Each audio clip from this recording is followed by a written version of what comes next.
But I just noticed Cam went live. That's interesting. Yeah, I just hit the go live button as well. Good evening, everybody. We had some technical difficulties going on. I had our final commercial break set up, and then all of a sudden, next thing I know, we're going to the outro video. Like we were literally set up for the conference championship predictions, and then look. It's only a matter of time before Terminator actually becomes a real thing where the machines rise up against us and are like, hey, fuck you. I don't know what in the hell happened. But I mean, look, I was talking with Mac about some of the topics. It's mind-boggling that Ichiro Suzuki didn't get in unanimously. What are your thoughts on that? Yeah, crazy talk, man. Crazy talk. Oh, He should be unanimous. And then Chris said that Andrew Jones belonged in over Ichiro. And as a Braves fan, that's crazy talk. I mean, oh my God. Then again, he also said, "Oh, in my opinion, Ichiro Suzuki didn't play long enough. The dude played in Major League Baseball for 18 years, and look at what he accomplished. 18. How is 18 years not long enough? I have no idea. I don't think Andrew Jones played that long. No. But another topic we discussed was the fact that, like, hey, move over 90s late 90s, early 2000s Yankees. There's a new sheriff in town of a team that people want to hate, and that team is the LA Dodgers because they are literally picking up anybody that is on the free agency market right now, and it seems as though they're gathering the Avengers just so they can go back to back. Are they the main front runner to go back to back, or is there possibly another team that could stand in their way? No, back to back. That's why baseball is not going to be fun this year. Not only are they the World Series champions, they also added 100,000 more pieces of talent. Crazy. Oh yeah. Yeah, no, shit really is crazy. Even Mac, but I will say this, even Mac and I were 50-50 on this because it seems as though Ryan Day, to quote, I believe, a James Bond movie, lives to see another day. As Ohio State are the national champions of college football, and it seemed as though they were going to get a blowout win the same way Georgia got over TCU, with the final score being 65-7. Now, regardless of the comeback that Notre Dame nearly mounted, should Ohio State consider having Ryan Day as their head coach moving forward? Like, bro just won the Natty. The fuck are you talking about? Like that's one thing. That is the pinnacle of this profession, bro. It is the pinnacle of profession, but I mean, last year Michigan killed two birds with one stone. They beat Ohio State and won the Natty. You would think when Ohio State is favored in a game against Michigan, they would actually win. Look, that is amongst the highest crazy talk I've ever heard. Oh my God. Dude, crazy talk my Irish ass. Dude, he just won the fucking Natty. He did. But you know how many other Michigan players got to say, well, hey, we beat your asses and still won the Natty. Well, we won the Natty. You didn't beat us, though. Look, beating your rival does not mean like not even a tenth of what winning a national. So let me go ahead and tell you something. Winning a national championship is a hard thing to do. It's the hardest thing to do, and he did it. No, they're not fucking moving on from Ryan Day. Number two, I don't give a fuck if we lose to Clemson if we win the national championship. And South Carolina Clemson's a heated fucking rivalry. Like we can lose to Clemson if I can say South Carolina's the national champions. Look, like I said, I'm 50-50 about it. I really think, yes, Ryan Day should remain the head coach of Ohio State. But at the end of the day, it's still going to be an easy win for Michigan. knowing that Ryan Day is the head coach of Ohio State. Like, they're looking at it like, oh, well, you know what? Another win for us that we get to hang over their heads. Mm-mm. Ohio State, we'll see next year. Michigan ain't doing shit. Ohio State will beat Michigan next year. As of right now, They had the best chance this year to beat Michigan, and they couldn't get the job done. Look, man, sometimes matchups happen, but it sucks to lose to your rival. It does. I know we lost to Clemson 7 years in a row pretty recently. But I will tell you what, the Ohio State fans were like, "Oh, I'd rather beat Michigan." I guarantee you, right in this moment, they're like, "Yeah, I don't give a fuck about Michigan. We're the national champions." Depends on the kind of Ohio State fans you're talking to, but I'm gonna add a little more context. Like, yo, would you rather beat Michigan and win the national championship, or would you rather lose to Michigan for the 4th year in a row, but still win the national championship? I mean, that's not the same thing. You're moving the goal. You're moving the goalposts. Of course, they'd want to beat their rival too. Who wouldn't? Yeah. But at the end of the day, winning a national championship is more important than beating your rival. I mean, look, in my opinion, it's basically a double-edged sword. Like, look, in some way, it's a damned if you do, damned if you don't kind of situation. Look, yes, Ohio State did lose to Michigan this year, but they won the national championship. But Michigan still has, like, hey, we beat y'all. It doesn't matter if you won the national championship. You still can't beat us. Crazy talk. They beat him for the 4th year in a row, and Ohio State was favored. But I promise you that nobody's saying it don't matter you win the national championship. Yes, it does. Ryan Day right now is at the highest security level anybody could be as a head coach. He won the Natty. I mean, look, from my perspective, it's more of a like, hey, we'll see how the 2025 season plays out. But if you can't get to the college, or if you can't win back-to-back national championships and you lose to fucking Michigan, you might be out of here. I will tell you, Ryan Day could lose to Michigan again next year and not win the championship, and he's still going to have a job. I promise you. We'll see what happens. But yeah, some other things that Mac and I were talking about were like how the divisional games played out. I mean, look, it blows me away that the fucking Kansas City Chiefs are on like Bohemian Grove, Taylor Swift type of black magic, and they somehow still beat the Texans when it was really competitive. But the Texans were getting some of the most BS calls I've ever seen. If the Chiefs move on to the Super Bowl or even win and get the three-peat, would this show that this was the most rigged season for them? I mean, yeah. So if the Kansas City Chiefs go on and win the Super Bowl, the viewership for the NFL will be down so much next year because everybody saw what happened in this game. They were even the announcers were talking about it. ESPN was talking about it. Fox Sports was talking about it. You're not even trying to hide it anymore. Yeah. The news networks are like, this isn't okay. Yeah. Like, even during the regular season, they were like, yo, this is not okay. Right. Like, this has got to be the softest call that I have ever seen in my broadcasting career. And even the people on ESPN, Fox Sports 1, CBS Sports, like every sports channel out there was like, that's not okay. That is a soft call. Troy Aikman called him out live. Mm-hmm. Like, hell yeah. Bogus. Yeah, yeah, he was so fed up. You could hear it in his voice.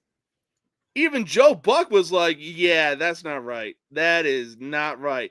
Like, both Texan players collided with each other, and the refs still called a roughing the passer. Yeah. More than once. Yeah. Like, look, I get it. Even on one of the calls, like, look, okay, maybe Patrick Mahomes stepped out of bounds, but at the same time, like, if you're getting a little shove, the dude did a literal LeBron flop, and the Texans still got penalized. Hey, look, they targeted Jared Goff when they were returning the interception. They literally target helmet to helmet, knocked him down, forcibly did that. They got no call, but Patrick Mahomes gets the call and the dude just didn't even hit him. They ran into the other defender. It's rigged. It's obvious rigged. They're not even trying to hide it anymore. They're not. And look, I really thought that the NFL was rigged when, Tom Brady was under center with the Patriots. But I mean, at least Tom Brady can take a hit. Yeah. Yeah. So those weren't rigged games. So what was happening in that era, and it wasn't just Tom Brady, all quarterbacks were getting those calls at that point, but it was to protect the quarterback era. Yeah. And it wasn't just Tom Brady. You just hating on Tom Brady because he was winning. True. Every quarterback was getting that call, but no quarterback's getting a call where two defenders run into each other and Patrick Mahomes runs into them, falls down on himself, and then they throw a flag. Yeah, That's crazy. No, I mean, look, you had a quarterback coaching duo for some teams that were playing chess, not checkers. But when you see something like that and you get flagged for roughing the passer, like, no, I guarantee you, even the refs during like Brady, Breeze, fucking Eli Manning, Peyton Manning, all those quarterbacks, no, they're damn sure not gonna get flagged for that. No. I mean, just it's crazy what's going on with the Kansas City Chiefs right now. Yeah. But what's even crazier is the year that the Washington Redskins have been having so far. I mean, right now they are in their first conference championship, looking on the verge of their first Super Bowl appearance since 1991. Now, call it a hunch, but I really think the momentum changed for the Redskins when they had that Hail Mary win against the Chicago Bears. But on top of that, they beat the heavily favored Detroit Lions in Detroit, of all places. But at the end of the day, regardless whether the Redskins win or lose this game against Philadelphia, would you consider Washington's 1 year turnaround season like in the top 5 or arguably one of the greatest of all time? I've seen some really great ones, but yeah, the pieces that they added, including Jaden Daniels, this is one of the greatest NFL one season turnaround ever. And if they go to the Super Bowl, you can't argue that. If they win the Super Bowl, it is the greatest one season turnaround ever. Yeah, for sure. Yep. No, I mean, the way that Jaden Daniels has been playing, he's obviously winning Offensive Rookie of the Year. Oh, and yeah. It's not even close. Yeah, definitely. But speaking of the Philadelphia Eagles, who are also in the NFC Conference Championship, man, oh man, that boy Saquon Barkley is a bad man. Be ashamed if a team that drafted him wasted him, and now he's playing like he's back in his Penn State days. Much like the Redskins, regardless if the Eagles win the conference championship or even get to the Super Bowl, will it show just how bad the Giants were using Saquon Barkley? Yeah, we all know. It wasn't that they were using Saquon Barkley bad. I don't agree with that. Saquon Barkley was eating in New York. They didn't know how to build around him. Correct. The problem was he was doing well. You couldn't throw the ball. The defense was ass. The coaching was suspect. So you're not going to win like that no matter what superstar you have. Well, you insert him in with the Eagles where there are weapons every fucking where, and it's a top 5 defense. Here you go. Eagles are 1 win away from the Super Bowl. Yeah, and look, I even said about a few weeks ago, Saquon is one of, if not the biggest reasons that the Eagles are in the position that they're in right now. But Eagles fans wanted to come out of the woodworks and be like, oh, well, we have a top 5 defense. Okay, well, put them in the conversation for MVP with Saquon Barkley. Oh, we have a top offensive line. We have this, we have that. Okay, throw all that in with Saquon Barkley in the MVP conversation because he's obviously up there for a reason. So, breaking news, the Cowboys have a new head coach. That they do. Wow, Brian Schottenheimer. Hold on, buddy. Yeah. I mean, that's crazy talk. The Eagles are now the best team in the NFL, and I have them winning the Super Bowl. They were my preseason pick to win the Super Bowl too, if you remember. Oh yeah. I picked them to win the Super Bowl. I picked Ohio State to win the national championship. I am almost 2 for 2 in football and preseason predictions. I need the Eagles to do this to make me look really good. Yeah, I mean, when you look at it, going into week 5, aka the Eagles bye week, they were 2-2, and we're in the conversation of like, yo, should the Eagles fire Nick Sirianni because he's taunting the crowd? And it's like, bro, you're in one of, if not the most hostile NFL environments in the NFL. You shouldn't be taunting the fans just because you got to win over a subpar team. And now they find themselves one win away from the Super Bowl. I am okay with him taunting the fans because Philly fans are nasty, bro. They are. Like 100% nasty as hell. Doesn't matter if you're talking about the Flyers, the Phillies, or the Eagles. Mm-hmm. Nasty fans, man. Yep. So yeah, I'm all about it because they're like, oh, he said that, but what did those fans say to him? Yeah, like probably some disgustingly vile stuff. Probably. I mean, hell, there's a video on social media of like certain Eagles fans attacking some dude's girlfriend just because she was there to root for the Green Bay Packers. Yes. And nasty. It's like, yeah, no, that's nasty. That's disgusting. Look, football is one thing, but if you're in a relationship with someone, and look, if I go to a game and somebody decides to start trash talking my wife, oh, it's hands on sight. Yeah. I don't care. It's Tom and Jerry. We are throwing hands. I am willing to risk getting banned for life because you are trash talking my wife because of the team that she roots for. Look, I'm going to tell you.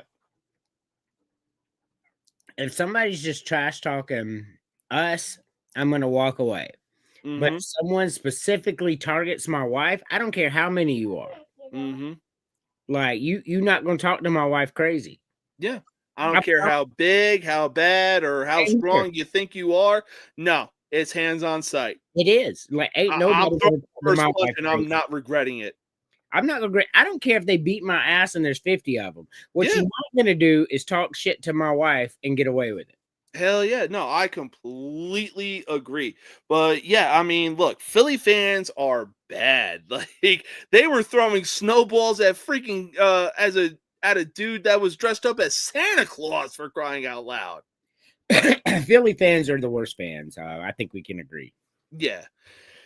All right, so finally, the final topic before we were supposed to go into our final commercial break.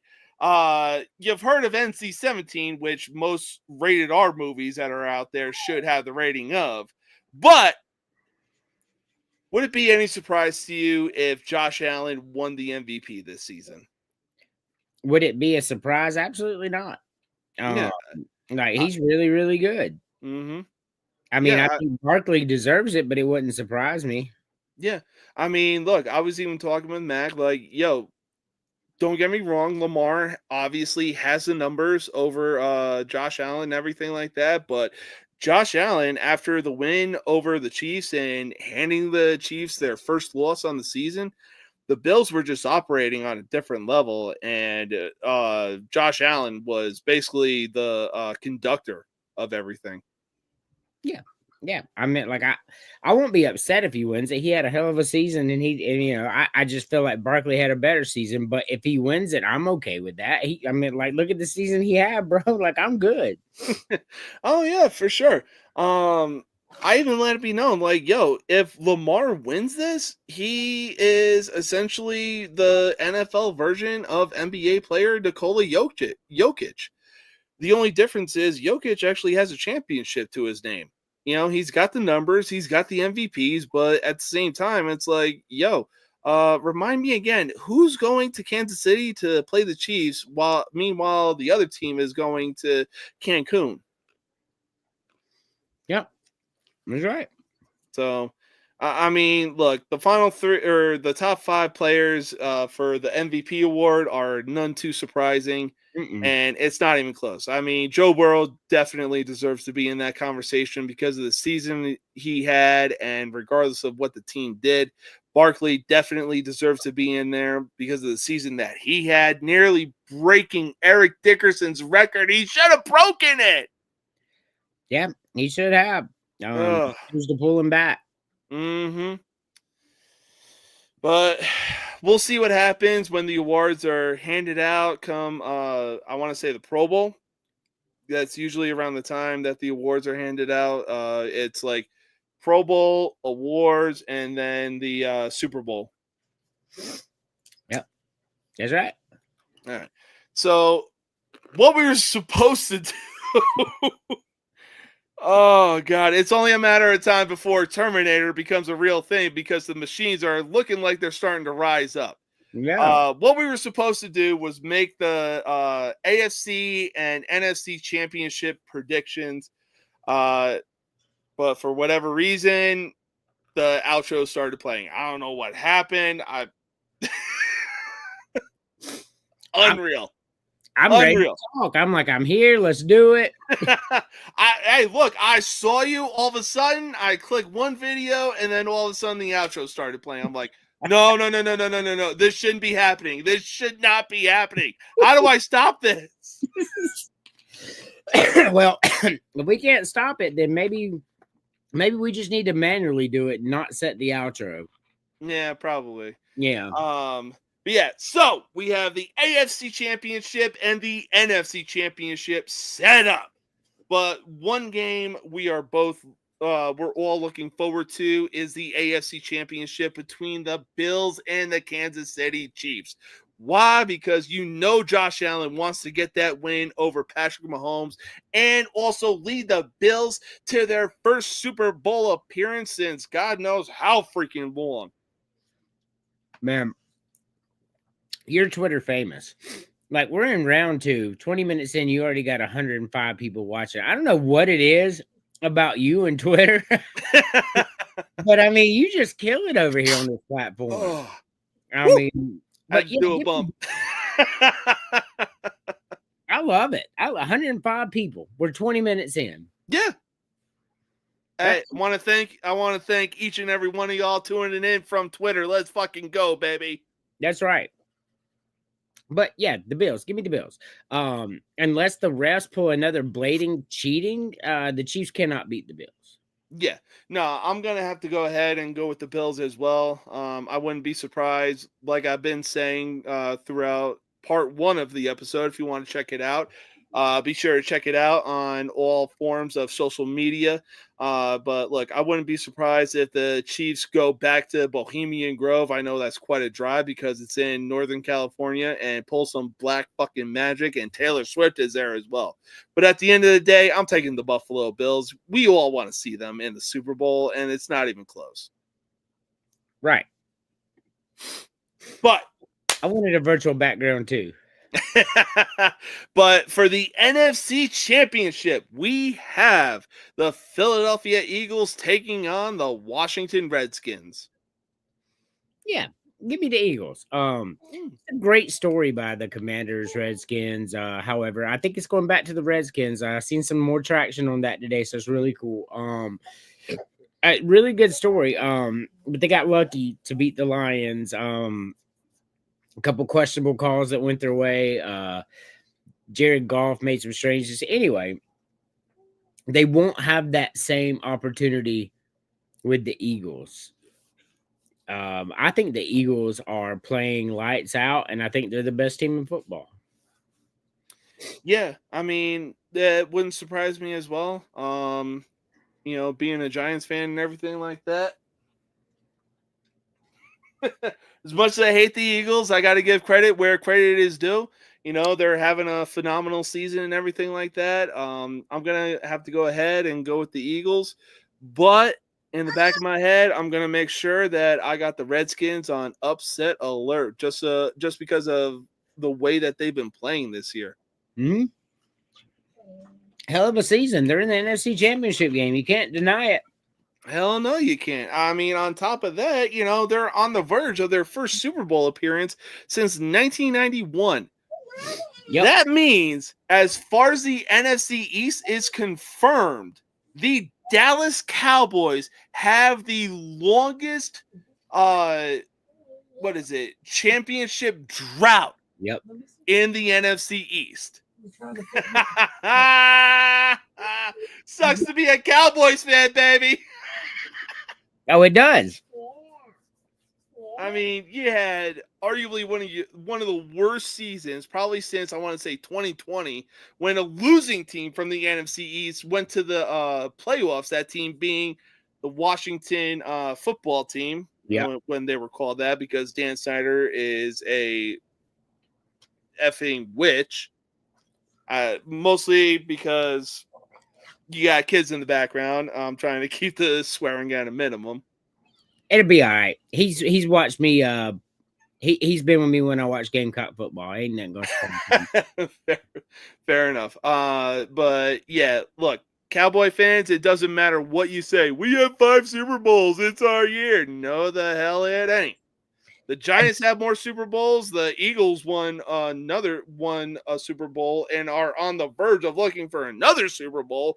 And the Washington Redskins are in the conference championship since 1991. You have nothing. I think that hire was good though. Oh yeah. But yeah, fuck the Cowboys. I don't like them.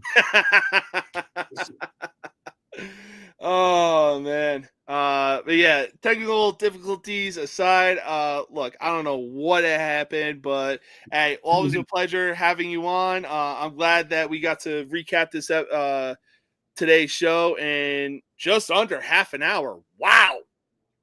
Yeah, I mean, just under half an hour, man. And so real quick, I want to and then I'm gonna let you go because I know it's been long for you. So your first show, that's funny. Your first show already has over 1,500 views just on X. Like just on X. Hell yeah. That's crazy. And this one already at 500 views, 27 minutes in.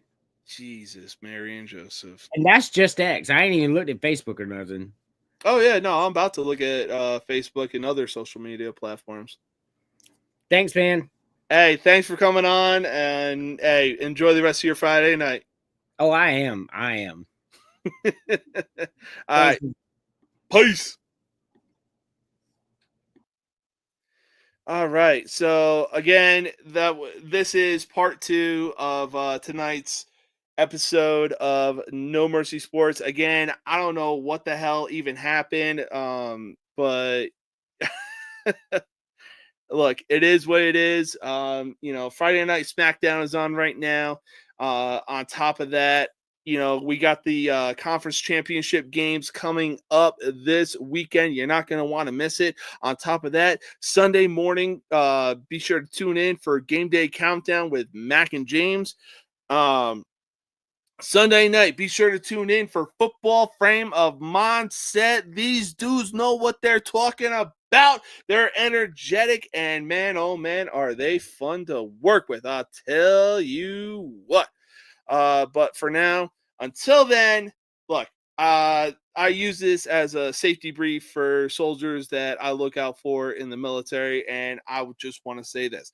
Don't add to the population. Don't subtract from the population. Don't end up in the hospital, dead, or in jail. If you end up in jail, call somebody, and then be sure to establish dominance quickly, okay? because I guarantee you, if the person that you call comes to bail you out and finds out that you've been tagged or claimed, you on you own.